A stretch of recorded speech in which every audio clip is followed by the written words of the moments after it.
Just a few. Mm. We didn't get a lot of registrations. We're hoping more people will just jump on.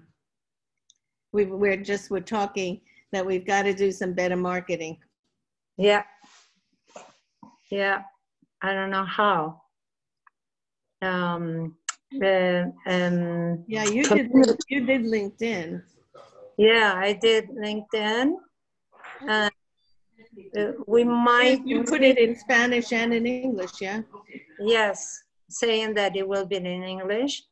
And maybe we should look for a community manager, somebody that knows how to manage this kind of. We'll continue to discuss that. I think in the future, maybe through emails, because I know that we are live on this point. Hello, everyone. Thank you for joining us. Dr. Walker will start with some introductions, and then we'll go from there. And then hopefully. Great. Well, thank you, Dr. Caveira. I'm Dr. Lenore Walker, and I'm very excited to be one of the co-chairs of this COVID Interpersonal Violence Group, COVID IPV, which is our signal. And we are thrilled to be able to start our very first roundtable. We plan to have these roundtables every Thursday at noon. And people will sometimes be able to come, sometimes not, but we're going to try to do it regularly. And we've got them all set up for the next 5 or 6 weeks now. And you can find each of the topics that you might be interested on. They'll be posted on our Facebook page. We also have at COVID IPV on Instagram, and we tweet on Twitter as well, and we're on LinkedIn. So we're trying to take advantage of social media as much as possible. We are part of the American Psychological Association's Interdivisional Task Force. We have about 13 or 14 divisions now that within the APA that are part of the task force. That means that members in those divisions can join us at any point. And we have right now, I think about 7 or 8 working groups and several others that are also going to be working in addition to our interpersonal violence group. So we're working with providing support for therapists and in the community. Our original purpose, our mission, was to be able to help as many mental health professionals as possible to really be able to deal with the psychological effects and the trauma effects of the COVID pandemic. And so that was why we started, and we started as a very volunteer group. We just sent out emails and said, are you interested? Division 56, which is the trauma division, and Division 39, which is the division on psychoanalysis, were really the originators and pushed the development of this particular interdivisional task force, and many of the other divisions, mostly those that provide practice, different kinds of specialized areas for people who are doing practice, have also been very involved in offering it to our members. At one point we had over 100 people joining in our large meetings, which occur on Fridays. And they've just gone back to 12 noon. Were back and forth between 12 and 1 o'clock, and I'm talking Eastern time right now. But we have people I'm going to introduce to you in a moment, some of the people from our task force who are on this call, and tell you how we're going to work the roundtables.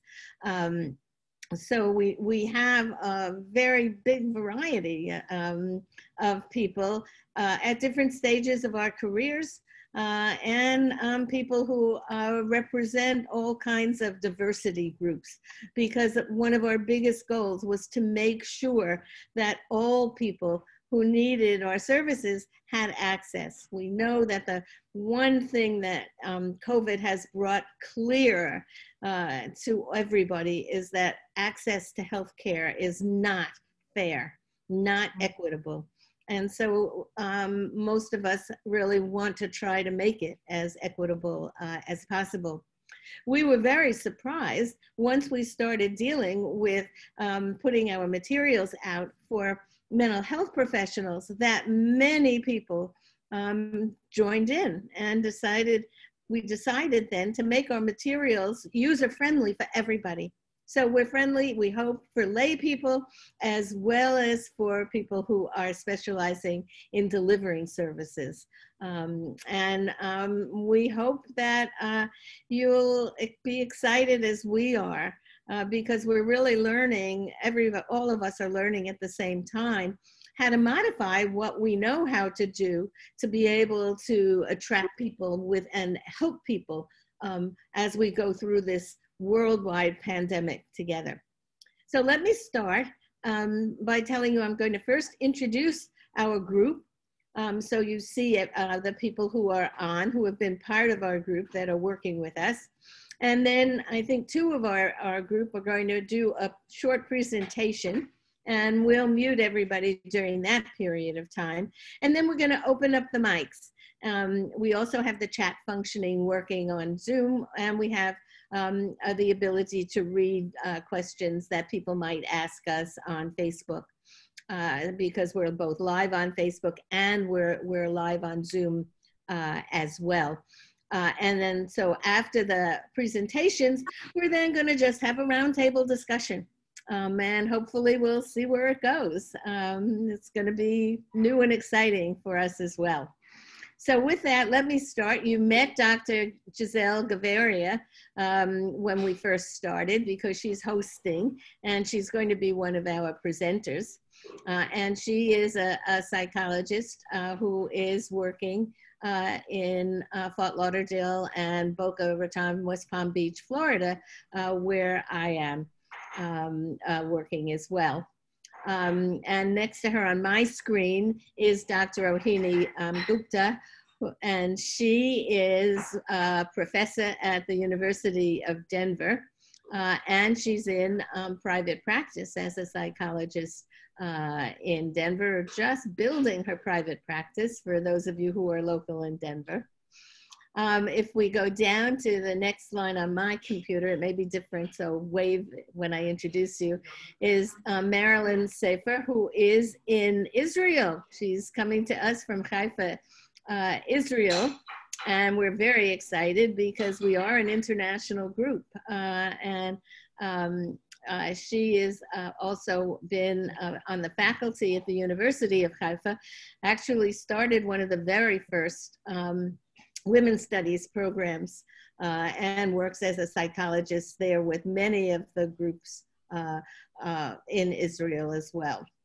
And then we have a new member who is Dr. Dawn Hughes, who is a psychologist and psychotherapist in New York City, and she's also an expert witness in many of the cases that involve battered women and victims of other forms of gender violence. Next to her is Dr. Larry Gerstein, and he is with the Peace Center in Indiana, is it, I think? And also is a professor at the university, runs the Peace Center, and has been working with us to really make sure that we're not just about violence, but we're also about nonviolence. And we're very grateful for all of his contributions to our work. And last but not least is Dr. Patricia Villavicencio. And Dr. Villavicencio is in Madrid, Spain. And she is also a psychologist, a professor at the Complutense University, and works at the public hospital, as well as having her own independent practice in Madrid. So that's the group that I can see right now. I know we have one non-video participant, but I don't think it's somebody from our group, but we will get to you after the presentations. So if anybody has any questions, I'm going to check the chat box just to make sure. And anybody who's not part of our task force, please sign in on the chat with your email so that we can make sure that you get other emails from us as well. And with that, I'm going to turn it over to Dr. Gavaria, who is going to, no, I think it's Dr. Gupta who's going to start. Yes? Yes, okay. Thank you. So yeah, getting started today, really thinking about what are some strategies and techniques and ways for us to manage distress in this very, as Dr. Wachter talked about, an overwhelming time. And so I'm going to start today with talking about the power of our breath. Breathing signals the body to be calm even when our muscles are not. And specifically, deep and smooth breathing directly impacts the calming of the nervous system and brings your mind to a state of attention and presence. Breath is used in many Eastern traditions and ancient traditions. And in the field of psychology, we've been incorporating breath as a method of healing, as a way for us to feel a sense of calm. So there are many different methods in terms of breathing, and some of them are very simple to learn and to do on your own, but they certainly take practice and time to fully be able to allow yourself to quiet your mind and also stay focused in the present with your breath and with yourself. So one technique I want to share today is diaphragmatic breathing. This type of breath slows your heartbeat and can also lower your blood pressure. It can decrease the body's alarm system, that fight or flight response that we can experience when we're distressed and overwhelmed, and it can make it hard for us to think and make decisions. And so when you're feeling that overwhelm, it can be helpful to think about how we might use breath to help calm our bodies and ourselves. So I just want to invite people to breathe with me. And so I'm just in the next minute, I'm going to kind of talk us through that. So I invite you to sit comfortably in your seat, to move around, move your shoulders, do what you need to do to feel comfortable, feeling the chair holding you. If you feel comfortable, to lay on the floor with your knees up, whatever it is, however it is that you want to sit while we do this, please do that. And then what I want you to do, I want you to put one hand on your upper chest and put one hand below your rib cage. Now that hand that is below your rib cage, that is where the diaphragm is. And what I invite you to do is inhale slowly through your nose, pushing against the hand placed on your diaphragm. You will notice your belly expanding. Exhale through your mouth and tighten your stomach muscles to release the air as you do this. And you'll notice your stomach contracting. So breathe in, the belly expands. Breathe out, the belly contracts. Let's take 3 breaths together doing this. Breathing in, breathing out. Breathing in, breathing out. One last breath together, breathing in, breathing out. Now I'm going to invite you to take 3 more breaths on your own. Breathing in, out, in, out, in, and out. Now just take a minute and just notice anything that is coming up for you in this moment. Any thoughts, any feelings in your body. anything that you might be noticing. Do you feel a state of calm? Do you feel more anxiety? Do you feel at ease? And so I just want to say, some of you may find this easy and some of you may find this more difficult. Regardless of your experience, I encourage you to keep practicing and doing this maybe 5 or 10 minutes a day in a comfortable and quiet place. And the great thing about diaphragmatic breathing is that it can really be done anywhere and can provide a great deal of benefit in a short period of time. Now, sometimes it can be hard to do this on your own and stay motivated to do so. And there are a number of apps that can help with this. And I'm going to then kind of pass it over to Giselle, who will talk a little bit about other ways to help support well-being and a sense of calm, particularly related to apps. So Giselle, I'll pass it over to you. Thank you for allowing us to calm ourselves a little bit before we start. And it was very soothing, being able to bring back to the center and being present. So my name is Dr. Giselle Gaviria, and today I'm actually going to be talking to you a little bit about some of these apps that I've been using with my clients and that have been recommended by other clinicians as well as therapists working in the mental health area. Particularly right now, some of them have been rated pretty high within the app stores on your phone, as well as in the internet and the recommendations that have been given. I'm gonna just talk about 7 of them that are in particular. Hold on one second. I'm gonna share screen so that you are able to see at least what the app looks like, the name and the value, because some of them I try to gather information for apps that would be free or that would be at a limited cost of $2 or $3, or it could extend itself to up to $12. But some of these also have things that you could still use at a free, at the free range. Hold on one second.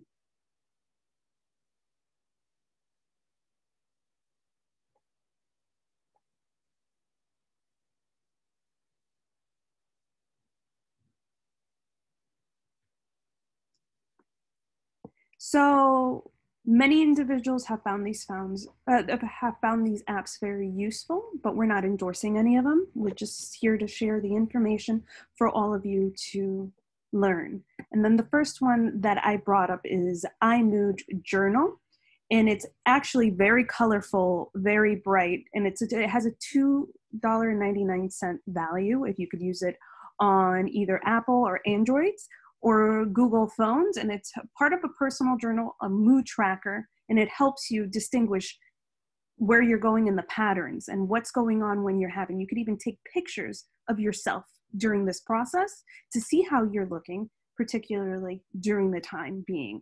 You know, and I think that this would be a great app for individuals and clients or individuals who are having difficulty understanding where they are with their mood. The next one is actually a very interesting app. It's called Mood Tools, and it was actually created by 2 students from Duke University. And this one is free, but then they have added apps that you can be using to log and analyze your thoughts using cognitive behavioral therapy principles. And it also gears you towards videos, TED Talks that could be potentially useful for when you are having any difficulties at that time. This one in particular is good for individuals who may be feeling blue, some symptoms of depression. So this one's a free app. And then there's a Mood Shift. It's another one, and it's very colorful as well. And this one is designed for teens and young adults who have been having symptoms of anxiety. So this one is very good as well, and it's also a free one. Headspace, which many of you probably have already heard of for meditation, and a lot of the ones that I've already discussed incorporate meditation within it with different types of titles of meditations and breathing techniques that you can use during this whole process. Now this one's a little bit more pricey, but I do know that they have limited selection that is free. This one's $12.99. And then the next one, which I personally enjoy because it also helps you monitor your sleep, and also has some free, but also it's $12.99, or they have a yearly subscription, and they help you for individuals who are having difficulty sleeping. They have readings of books that will make you fall asleep within 20 minutes, because I still haven't been able to even get through a whole story. That's how it is. All I know is about lilacs in Provence, and that's at the end of the, I don't know what happens. But this one's actually pretty good, and it has different types of sounds that you can play in the background to really mellow yourself and calm yourself, and use these techniques to help you through it. Now, this one is for those individuals who have been diagnosed with PTSD. This was actually created by the VA, and it also helps you self-assess and opportunities to find a positive self-talk and anger management. And then this one has been pretty well used and distributed among clinicians and other providers. And then at the end, this one is Think Up, which I feel like many of us, with this whole COVID situation, with the situations that we may be having at home, we have this negative self-talk. This is actually about bringing positive thinking and affirmations. And it's a free app, and it really helps you increase your mood, and you can schedule times where you are able to do your affirmations. And is really helpful for individuals who have negative self-talk or self-esteem, self-worth. It's really helpful. And that'll be all. At least there are multiple apps that can be used, but these are some of the things that I thought were pretty useful. A lot of them are free, as you noticed, that I think is important for a lot of individuals right now. Any questions, comments? Those are great, Giselle. Yeah, I wanted to incorporate a variety so that you're not just, oh, it's just this one. There's multiple, and there's actually even more, but I tried to see the ones that were rated higher with people who were using it and who were also recommended by other individuals. Some of them were created with the help of psychologists, and some of them were students. I know there are also a lot of apps on the VA Center, the Veterans Administration Center. They have created, because it's been so difficult for some veterans to be able to get services, they've been able to create quite a few apps. And there's a brand new one that's just coming out that Rohini and I are on the same task force on PTSD, and one of our other colleagues has shared with us on sexual harassment. So for people, I believe I don't know whether it's for both women and men, but certainly for women, because it's so much more common for women to experience sexual harassment.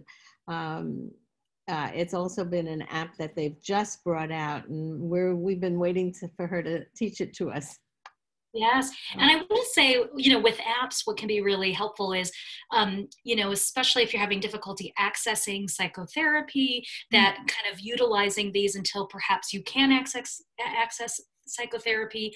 Also, using it in conjunction with psychotherapy can be really helpful, especially when you're wanting to do that work in between sessions, for example. And that's something I actually recommend some of my clients, is to be able to see where their mood was, what were they doing within those high periods that they were feeling a lot more content, versus what was going on in those moments, those low periods. So they're able to see it, and I'm able to also see it. What are these triggering events, or what is going on during this time? And are they one of the most important things? Oh, go ahead, Larry. You have to unmute yourself. Oh, did you think I was talking, Lenore? I did. Maybe I was talking to myself. I know you're listening. That's funny. Yeah, I was typing in. Maybe I was going to suggest, Giselle, that these are great. I was wondering if there was some central location where they're sitting, so you can point anyone who wants them. I'm actually gonna plan to make a picture out of it, with at least the ones that were discussed today, for it to be one of the central pictures, and where to find them. So you could just type it up on the App Store on your phone, and then they should be able to come up. Yeah. Okay. Yeah, I was just thinking about. I was just think. Yeah. I think it's a good idea if you centralize it somehow. Mm-hmm. I will. That is. I wanted to do it. Our group does have a Google Drive. I don't think we use it very much. Well, I was thinking about the wider audience. Aha.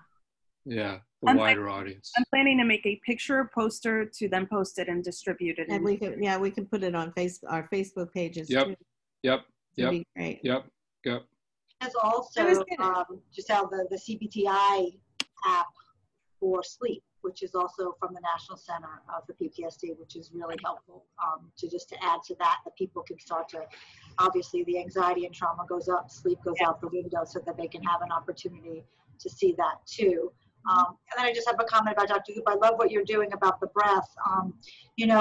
I've been doing this work with the breath and the breathing, the relaxation for 25 years, and then I fall off of it, and then but in COVID, I came back to it because I was doing all of the work with the first responders in the epicenter, on the faculty of Weill Cornell, New York Presbyterian Hospital. And, everyone always says, I don't have time for that. I don't have time to breathe. So we kind of came up with was sort of this mindfulness on the go. So I had every time that they would have to wash their hands, I would say, allow yourself to focus on your breath. And one of the mantras that I came up with, which a lot of, again, nurses, respiratory therapists, ER docs, the hospital was, it was really insane. Of all the traumas I went through, starting with Hurricane Andrew down in Fort Lauderdale, to being here in 9/11 and Hurricane Sam, all of them, this is very, very unique. But so having them have breath, conscious of their breath when they had to wash their hands, which, in a hospital setting, you have to all the time. And kind of we came up with the mantra sort of, may I be safe, may I be healthy, may I have peace of mind, and they were able to kind of grab onto that. Like I could do that, so it doesn't have to be, I have to meditate for 30 minutes, yes. But if I can have 30 seconds, every time I go to the bathroom, can I have my mantra? What can you bring with you? Because like you said, your breath is with you wherever you go. Mm-hmm. It is practice. So even doing the little exercise for you, because I've been doing with clients some more, I can get into that relaxation state pretty quickly, which is awesome, right? And it's just kind of training your body to do that and letting people know that you can train your body to do that. Yeah, I love that, Dawn, because I think, it's so easy to not pay attention to your breath. And when you're overwhelmed, right, holding your breath and realizing you're breathing really shortly. So I love this idea that how do you build it into your day in a way that feels seamless, where it's not, washing your hands. Or I've had clients who are really intentional, who really want to focus on how do I really pay attention to my breath, and they put an alarm on their phone, right? So that they're taking a break as a reminder of, okay, I'm going to take a minute to breathe. But how foundational breath is. And it is interesting, right? When we're overwhelmed and stressed, that's sort of one of the things that goes out the window. So I love that, that suggestion that you've made for some of the frontline workers. And also how we breathe. You mentioned sort of, hand on your belly, hand on your heart. That's how I talk about it. You talk to it a little differently. But as women, we suck in our stomach all the time. Yes. If you've ever seen a baby breathe, you were inflating the balloon and then you're deflating. Push that belly out, man. You got to get all that breath in. Take it in and then release it. So it's really hard even getting people to recognize that I have to push that belly all the way out. Yes, I love that. It's how you breathe too, because again, we can tend to be shallow. We can breathe in a shallow way or hold our breath when we don't even realize it. So, those physical sort of your hand on your heart, your hand on your belly, to really help ground you in your body as well. I was using that technique in working with students who have experienced test anxiety, because it's very easy to do when you come in and sit down and you have a technique that relaxes. But one of the things that I added is sometimes because of the extreme muscle tension is distress, is if you're, kind of tired, as an additional way of sort of releasing some of the tension with a technique that doesn't call it attention to your being tense. It's been very helpful with a lot of students. Yeah, especially think about that tension that can be there in our bodies, right? Mm-hmm. So this idea of how do you tune into that? And I'm thinking then that's foundational piece too of the body scan.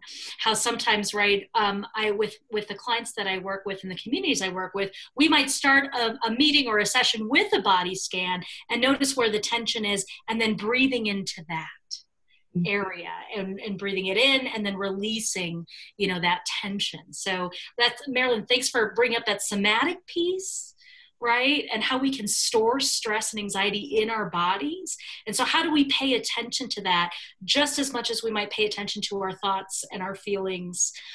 So super important. Larry, I think you're gonna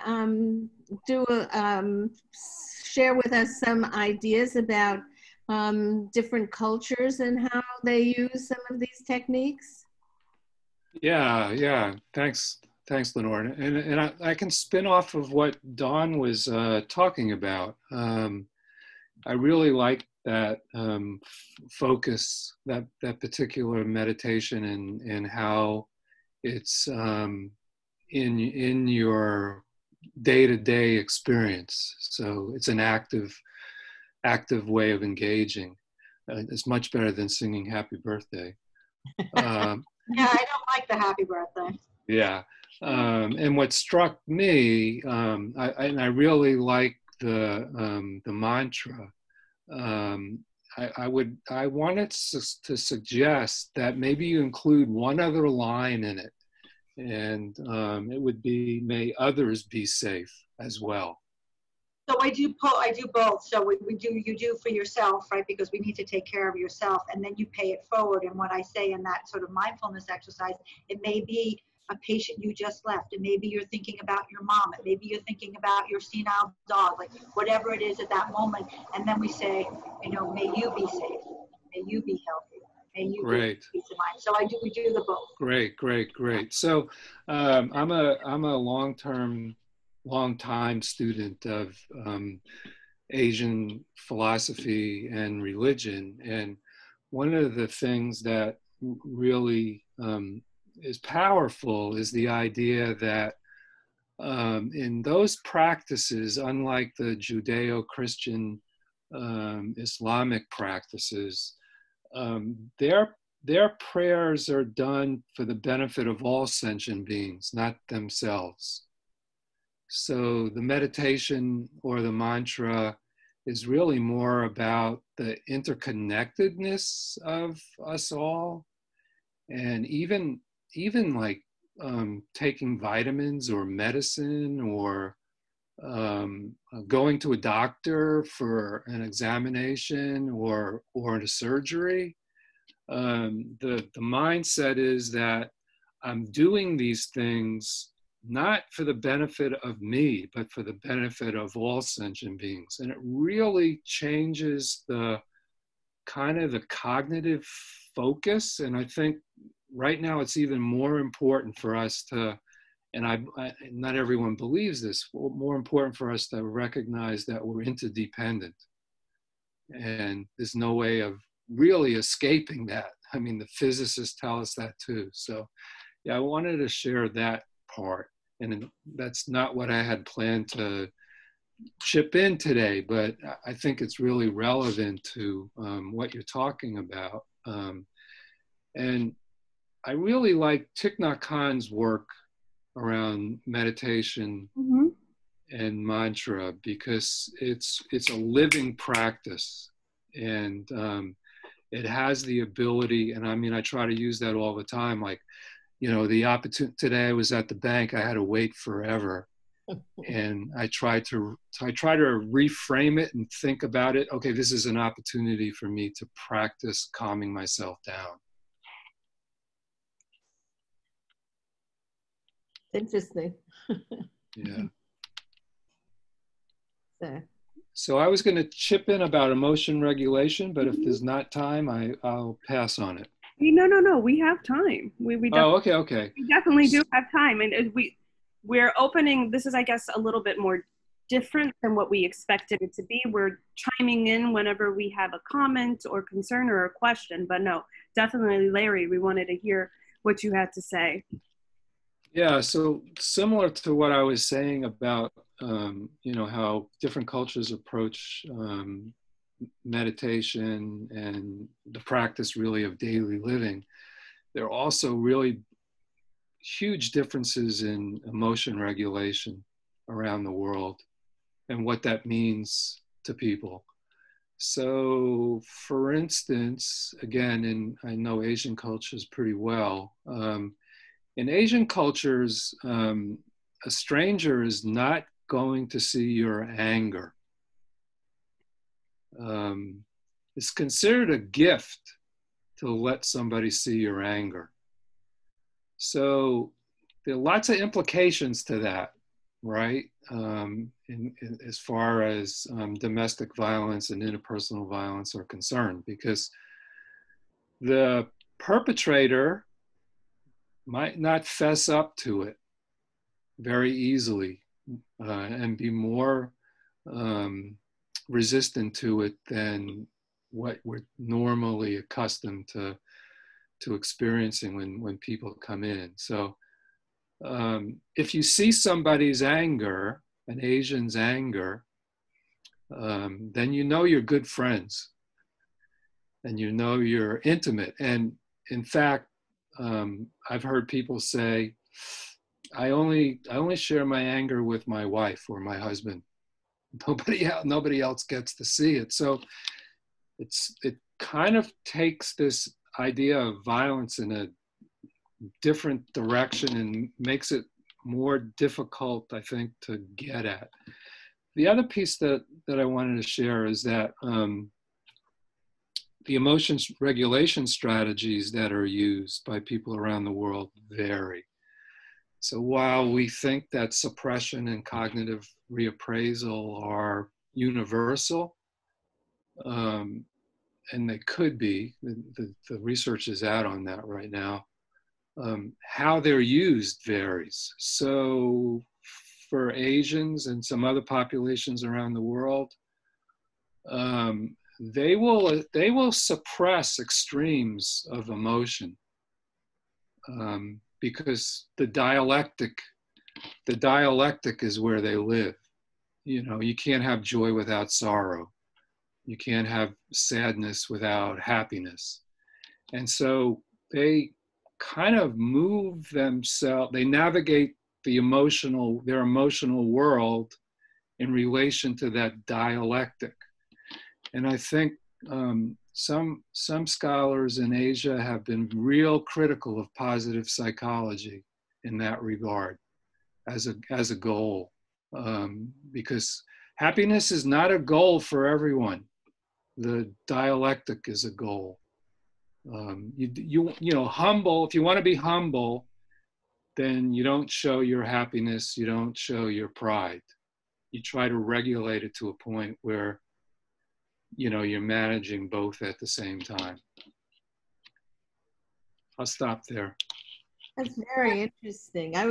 Wanted to pick up for a minute on what you were saying about some Asian cultures where they only show their anger at home. Certainly, when we're dealing with domestic violence and battered women, how do you tell the difference between anger that's going to escalate to something that's more serious versus just being able to express yourself in a safe place? And these are things that I think our group has been really trying to deal with. It's been quite important for me to learn that a lot of what I've been teaching people about domestic violence does not work in this pandemic.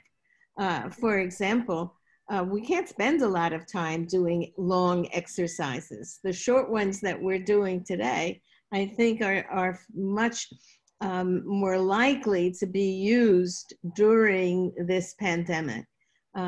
Maybe they would have been better all along, I don't know, because we started doing what we knew. You know, psychotherapists, we did 45-minute or 50-minute sessions, and so we had to fill it. with information. The other thing is that we have to really teach people who are involved with the escalation of domestic violence, and we know it's 3 times more likely, at least, in all countries across the world that have been reporting. And so we have to really be able to teach people how to calm themselves down and help calm the other person that they may be quarantining with, who is getting more and more angry. And so, you know, the cultural clash between the two, I think is a conundrum that we have to work with and figure out, how do we do that? How do we make it safe for everybody? Is to quarantine at home, to stay at home. Any other comments about that? I agree wholeheartedly, Lenore. I mean, we certainly also are having the compounding effects of the sort of the anxiety and the trauma and the stress of being with your partner who is engaging in abusive behavior. And then just this collective anxiety and stress of the unpredictability, the uncontrollability of what's happening in our world, in our just outdoor, at our windows. So I think that certainly my clients are definitely feeling that sort of compounded anxious effect, which really makes them sometimes ineffectual because it's so overwhelming. So really dealing with sort of reducing kind of that and being attentive to that emotional regulation. How do you really up the ante in the self-care, right? How are you balancing all these compliance, you know, submission strategies, because that's safer, because he's not going out to work 10 hours a day. He's right there, right? And there's no place for you to go. And there's no place for you to go. So that's that inherent conflict that, you know, sort of really processing it in a new way to try to keep people safe and sane. Exactly. Yeah, and I just want to add, like, the self-care piece versus, I like to think of community care, in the sense that, you know, I think there can be a feeling of, when it's self-care, I'm doing something wrong, like I'm not doing enough. Whereas how do we think about caring for each other in terms of a community approach, when we kind of talk about that we're you know, we're the connection, we're interdependent. And so how do we kind of create those spaces, I think, is one of the things I think about in terms of preventing and managing overwhelm and distress. And I think the second piece I wanted to also comment about is that idea of perspective taking. And it's interesting, right, when you come from sort of an Eastern tradition where the belief is suffering is part of life.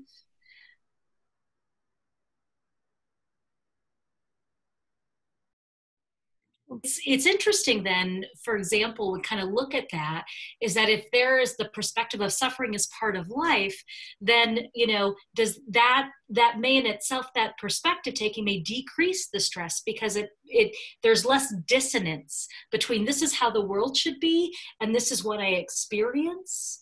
And so it's interesting to kind of think about that from how also you approach this pandemic and this time and the overwhelm that's happening. And so I just wanted to add that piece of how perspective taking can also decrease overwhelm and anxiety. Very interesting. Yeah, that's great. I love that you brought that up because, you know, I mean, in therapy, people use that idea of, you know, let's reframe the situation, right, and look at the positive. But from the Eastern perspective, suffering's a gift. Embrace it, enjoy it, because it's your opportunity to help the community. That's really a completely different way of looking at it. And don't burden yourself with worrying about it, because you got this chance to do good. Wow. The contrarian, but I would say, but I think it's different when the suffering's being imposed upon you by another, right? I think you're right. Like I do a lot of kind of radical acceptance. Like, we can't change this pandemic right now, right? What do we, you know, how do we sit with that and not tolerate that uncertainty? But when the suffering is coming at the hand of another with sort of deliberate, strategic, you know, motives and intentions, it's a lot harder to say, okay, I'm just going to hold on to that suffering. Yeah, absolutely. It's a lot harder, right? But if you do believe in that interdependent kind of explanation of then you're kind of responsible for it happening too.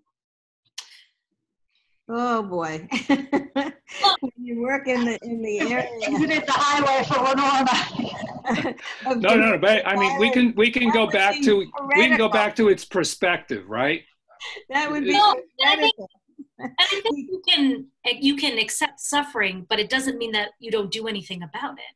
I mean, I think we want to clarify, right? Like how you approach the struggles you're having doesn't mean that you don't do anything about struggles or don't do anything if you're being hurt by another, right? And so I think there's a fine line there. I think we have to be very clear, though, that when it comes to domestic violence, we don't want women to be responsible or to think that they're responsible for the man's actions. They may well be behaving in a bad way and in a way that they need to look at themselves and what they can do differently. But he's the one who has to be responsible for his reaction to it. And we have spent years and years trying to clarify that. So these are all nuances, I think, that are so important to make clear when we talk about responsibility. Because I agree that when we, what you're saying makes a lot of sense about the COVID virus, why the Americans can't seem to all wear masks, why they are resistant to helping other people not get sick. So I see it there, but in interpersonal violence, I think the perspective has to be different. Yeah, there may be, I was just gonna say there may be compounded stressors, but when we think about domestic violence, we're thinking about power and control. Yes. So, right, if you think about their compounded stressors, what you do with that is important. When you start to sort of overpower someone or to be controlling, like that's something different. And so, right, so thinking about behavior in that way, I think is really important. And I'm sorry, Dawn, I think I had interrupted you. So I like your reframe too. And I think, clearly sort of what's endemic when we start in these relationships that, evolve into violence is that self-blame, is that sort of misattribution of responsibility. So most women find themselves there immediately, like, what did I do? If I only did this? And again, that's the messaging that's being given, right? If you didn't do this, I wouldn't have to hit you. Why do you have to be such a biatch? All of these things. So it's, we also know, kind of going back a little to Larry's comments earlier, it's not about anger. Right? It's about the misuse of power and control, right? Anger sometimes intrudes, obviously, but it's about somebody who now, is around all the time, continuing to sort of impose their will on another, almost in this relentless approach, because there's no way out, right? And saying, well, you can't go out because of COVID, and you can't take the car, and you're not going to go to the market, and you can't go to the post office, and now you're a prisoner in your own home, way more so than you were before, because you had, maybe 10 hours a day where you weren't around this individual. And I think, Lenore, you had said, like before, I mean, that knowing that line, what is anger and compounded by stress, and then what is violence, right? And that being very so important. I know that in the work that I've done, I look at my own background, and in my family, people were always yelling, screaming. I mean, anger or emotions were always encouraged and expressed. But they did not lead into any kind of power and control issues. They really were just, well, I'm going to say what I think and what I feel. And so it was safe to be able to do that. In homes where there's domestic violence, it's not safe because people take advantage of the other person's emotions and try to manipulate them to their will. And so we have to pay attention to not only the culture of diversity, but also the culture within our different homes. that make it very different in how we can express things. Well, and different even just within cultures. So I'm thinking about sort of Indian culture. And so my family is Punjabi, right? And as Punjabis, like, we say what we feel, we don't hold back. It's really different from, let's say, someone from a different, region in India. So there, so it's that piece between there's the cultural piece, but there's also the family piece, there's the individual piece. And Absolutely. so, just wanted to highlight that because I don't want to lose sight of all of those pieces as we're talking about how people express or show or regulate emotions, that can really vary even within regions and even within families. Exactly. And we have to be, as those of us who are therapists working with other people, we have to be able to accept all those variations and not try to make it the way we think it should be. And that's oftentimes a skill in treatment to be able to do that. That's an understatement, Lenore.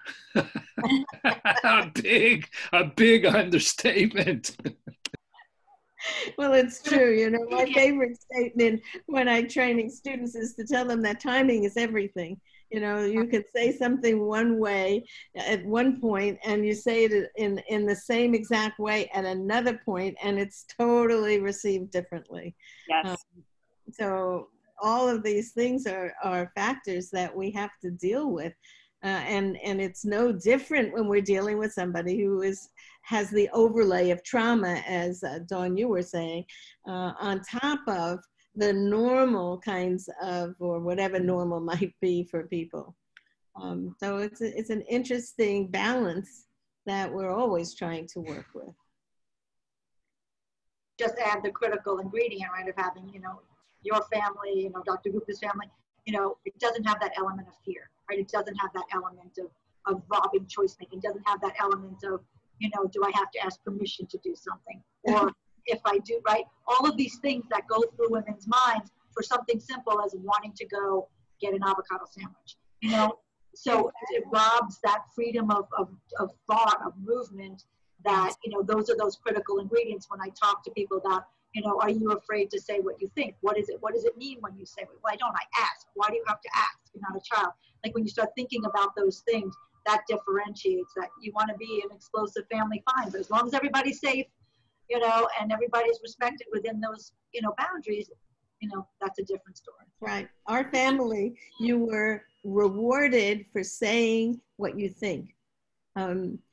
It didn't matter whether you were right or wrong. In fact, we laugh because we often say, my cousins and I, when we grew up, that we were not always right, but we were never wrong. When you grow up with that as a credo, it makes it much easier to say things that other people who didn't grow up with that kind of freedom or that kind of reward would never think to say. And you contrast that with, Larry, what you're talking about in some cultures where not only would they not express anger, they wouldn't express any emotions in front of other people. Yeah. And there's a price that they pay too, at least from the outsider's view, and that's that the anger builds up, the anger builds up, the anger builds up, and boom and boom. But there's also a price to be paid by talking too much. Yep. You have to learn. Yep. Growing up, you have to learn when it's okay and when you should not be talking. Some of us family don't always get that.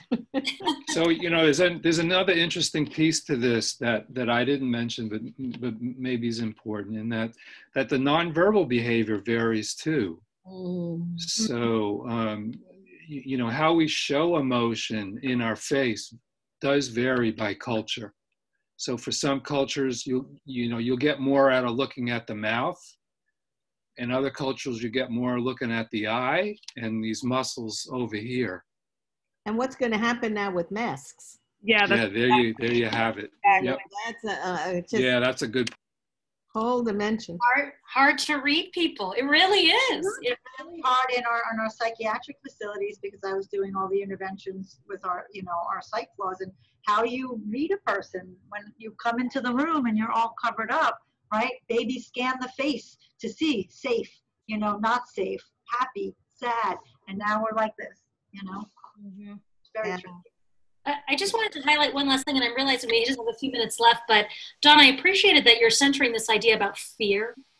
And I just don't want that to get lost in the sense of, right, is what's happening eliciting a sense of fear, right? Versus, right, being angry or just expressing yourself. And just that feels like a pretty central piece to highlight when we're thinking about emotions and people's emotions and what you're observing and what you're experiencing. So just and for people who perhaps are in those situations, to allow themselves to check with themselves. Yeah. Is that something that's going on? And then that's going to give you a lot of information. Yeah. And maybe you can get some assistance in figuring that out. Well, I think we need to take a few minutes to kind of sum up, because we have to end it at noon. But this has been very exciting. Anybody want to say a word or two before we go? Is there any Yeah, you haven't said anything. From the people on Facebook, or from, we've not seen anything on the chat from people who have joined? We have some people who have been on Facebook, so I've been doing some Yeah. some of that, but you're right, we haven't had, just us on the chat. It's just us on the chat, and there are 5 people currently watching us on Facebook, so thank you very much. They are listening, and they're more than welcome to ask any questions if they'd like, but we do have several people who have been watching on and off. Patricia, did you want to say something? I just want to add something about children that are confined right now, not being able to play with their playmates or going to school, and how this, having children and teens at home, increases stress in the families, and the fathers and mothers don't know how to handle this, having children around. I think they are the most vulnerable at these times. Plus, women that have suffered are suffering domestic violence. So we need to focus on how to help, grown-ups to handle their stress regarding children's anxiety during the confinement. I think we have something planned to deal directly with children. What is the, Giselle, do you remember what next week's topic is going to be? Hold on one second. Next week's topic is changing advice and tips to stay safe, sheltering with abusers. Okay, so we'll be concentrating a little bit more on domestic violence and abusers next week. That was August 20th, and then on the 27th, finding quiet spaces in an unpredictable world. Okay, so we'll post it on Facebook so that those of you who have jumped on can see once again what we're planning. But this has been extremely exciting. First of all the technology worked, and I want to thank all of the people who have really worked so hard to get the technology going. We'll all be in touch. Yes, absolutely. If you have any questions, commenting on our Facebook app, or on our Facebook group, on our Instagram, messaging, I just want to thank you all for participating. Brittany, thank you so much for helping me during this process, and everybody who's participated, and can't wait to see you all next week. Okay. Great conversation. Thanks, everybody. Bye. Bye. Bye. Bye. Good to meet you, Dawn. Good to meet you. Bye. Bye. See you next week. Bye-bye.